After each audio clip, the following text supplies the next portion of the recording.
From Algeria, Algerian security forces and pro-democracy protesters have clashed in the capital Algiers amid demonstrations inspired by the revolution in Egypt.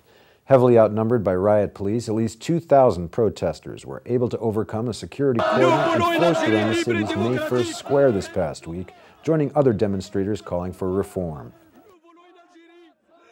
We want an Algeria free and democratic, and we are here once again to tell this government that we want an Algeria free and Algeria democratic. That's why we are here today, and we will always be. As this power is still here, we will always be here too.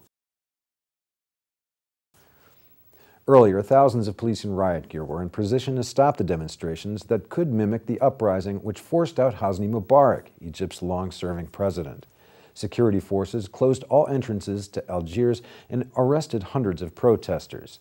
Officials banned the opposition march, but protesters were determined to see it through. Protesters are demanding greater democratic freedoms, a change of government, and more jobs.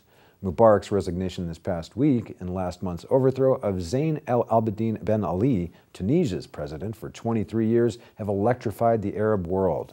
Many are left wondering which country could be next in a region where a flammable mix of authoritarian rule and popular anger are the norm.